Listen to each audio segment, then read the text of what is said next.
You've probably seen it already, but Samsung have announced the S26 lineup and I got hands-on with it. So let's talk about what I saw and what I think. Just a disclaimer, this was all filmed before Unpacked. So everything that is in the announcements at Unpacked is not necessarily all in this video.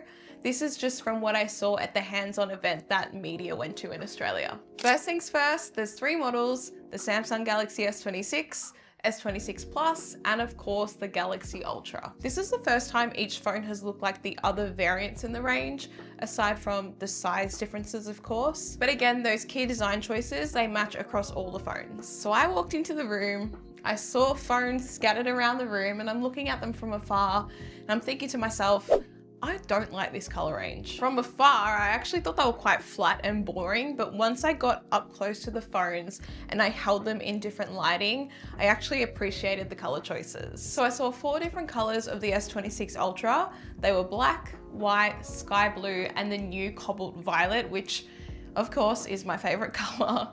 That purple under different lights looks so gorgeous. I'm just a sucker for purple. There's not much else I could say. Good news, there is still an S Pen with the Ultra. Now I know this is a little bit of a hit or miss topic for a lot of people. The reality is not a lot of people actually reach for the S Pen often, but then there is still a lot of people that do.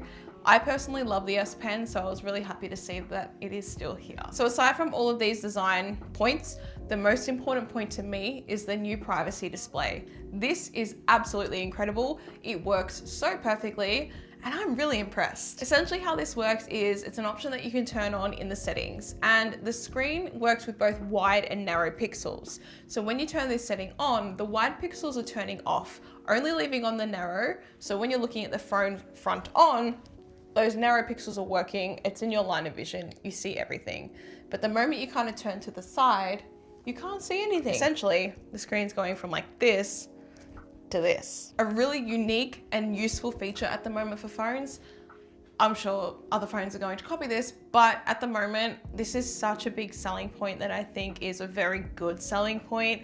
I was really impressed with what I saw. Perfect for those scenarios if you're out in public, on a train, on a plane. My God, the amount of times I'm flying and I can see people literally next to me looking at what I'm doing on my phone, which is usually playing games. Still, it feels like an invasion of privacy, so being able to just flick this on, it's great. It can also be customized and tailored to the way you use your phone. So you could turn it on for sensitive information like putting in your passcode, or even for certain apps like your banking apps. So you can basically set this to however you like, as well as having different levels of privacy display. So you can have like a really intense version or like a mid privacy kind of thing. You just muck around with the settings and get that tailored to you. But then there is another point, you can turn it on specifically for your notification bar. So anytime you get a notification pop up when your phone is unlocked, that is blocked out and only you can see that. I think that right there is a really cool point. Why have we not had this already? Like going out and buying crappy privacy screen protectors for the same features, you don't need to do that with this phone. And also you can still use your normal clear screen protectors on these phones that won't affect the privacy display. So that is a good feature too, if you are someone that does use a screen protector. Anyway, I'm really excited for consumers to try this feature out and get their hands on the phones. I just think this is such a major selling point, and a good one for that matter. It's really cool. I'm really impressed. Moving on though, of course, Galaxy AI has had an upgrade, and I'm not going to talk about it too much, especially without a review unit, because I don't really care, to be honest. But what I will say is that I'm really happy to see that Bixby has made a comeback and is a little bit more useful for the phone. When you're doing on-device stuff, having an AI agent that can understand context, I think is great. And what this can do, for example, if you get a text message from a friend saying, hey, do you want to go to the movies at 6 p.m. on Saturday? When you're in that text, in your little clipboard area, I couldn't remember the name for that then, it will pop up with a little button to add it to calendar, and Bixby is using the context of that message to go into the calendar app, auto-populate an event, so it'll have the location of where you want to go, if that is in the text message, as well as the time, and all you need to do is title your event and hit save. It's basically already done for you. Google Gemini is still here as well for, you know, those larger scale AI agent tasks or questions, whatever you want to use it for. I think it'll be really cool to see both of these work hand in hand together and see if it can actually benefit the user. Now, the accessory lineup, this was actually very impressive. For a first party range of accessories, there is quite a lot there. They all look great quality. There's an awesome selection of materials and colors.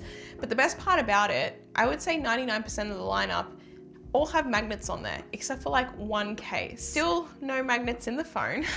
They couldn't really give us a solid answer as to why. So my guess is that they really want to focus on the thinness of the phone. But, you know, like if Apple can do it with an iPhone Air, still put magnets in there and still be a really thin phone, what's the reason?